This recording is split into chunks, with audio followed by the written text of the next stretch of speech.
Welcome to the channel. My name is Matthias. Today we're going to talk about the finale of the Paradise X story arc. So we're going to cover issues A and issue X. And this is the grand finale to the X trilogy. So Earth X, Universe X, and Paradise X. And it's a pretty interesting conclusion, even though some things don't make a lot of sense. It's one of those weird finales that you read over and over again and start to accept it because you, the reader, start filling in the gaps, if that makes any sense. So without further ado, let's get into this. So at the end of the Paradise X run in general, issue 12, Captain Britain was able to kill Mephisto. Now issue A actually starts off with Loki, who has decided to become the new Thor because Odin's son in this reality has decided he doesn't want to be Thor anymore. And the weird thing is that we get the birth of this new Loki Thor, and we do not see him in the rest of the story. It's just on this first page, and that's it. So during this whole Paradise X story arc in general, we had Steve Rogers, who was like the leader of Captain Marvel's Angels. Captain Marvel had created this new heaven, this new paradise. He actually had killed off Death. But the thing is that in this paradise, things weren't working as they should. Everyone that entered the paradise actually consumed a part of the cosmic cube. So everyone would have their own personal slice of paradise. But since this was an individual experience, like everything would end up going wrong. And then on the other side, we had what we would call purgatory, where we had people that would not accept that they were dead in the first place.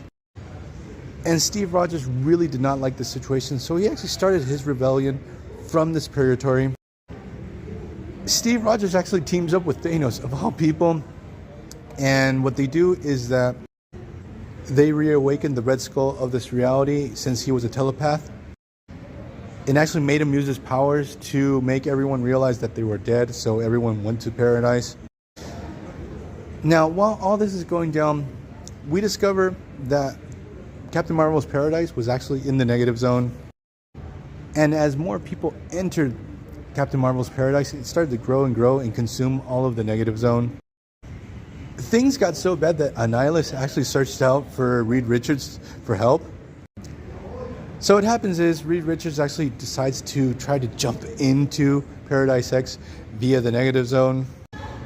He's going to confront Captain Marvel over this whole situation, but while this is going down, what happens is Steve Rogers has reconvened with the rest of the Angels, which would be Iron Man, Doctor Doom, Hank Pym, Phoenix. I am not sure if I'm leaving someone out, but the thing is, they go straight to Captain Marvel to see what's the deal with this paradise. What's his end game? What he's trying to do. The thing is that Captain Marvel is like sort of cryptic with them. Like he really doesn't explain what's going on. And when he starts getting more pushback, especially from Steve Rogers, basically Captain Marvel just swats him down like flies. What Captain Marvel does to the Angels is like insanely brutal. Obviously without death they can't die, but boy, he does a number on them. So since he has this rebellion on his doorstep, what he does, he actually sends in every single Kree that has ever lived and now has died. And he had kept hidden away within his paradise to subjugate all these rebelling heroes. So basically we get an all-out war. This part of the story sort of does not make any sense because it doesn't add to the overall conclusion. So what happens is Reed Richards finally arrives to paradise. He confronts Captain Marvel. And Captain Marvel is really happy to see Reed Richards because he actually has plans for him. So he actually explains that his paradise is not really a paradise or a heaven at all. That the reason that it's growing is the fact that he's actually rewriting all of reality. But this new reality is going to actually push out any meddling from any universal abstracts and celestials. So now this new rewritten reality will be free of any space gods whatsoever except for one. And that's when Captain Marvel cedes all the power that he has and his cosmic consciousness to Reed Richards. And he tells him, look, you are going to become the new eternity to this reality. You will be its caretaker, and seemingly you're going to be the one responsible to show people the right way in how they're going to carry themselves so they don't get lost in these own personal hells. So this is basically the conclusion to the story, where Reed Richards basically becomes Marvel's god. Well, not really, he's not the one above all, but you guys understand what I'm referring to. And they actually set up possibly like a next story after this, because we have Reed Richards saying that he has to find his son.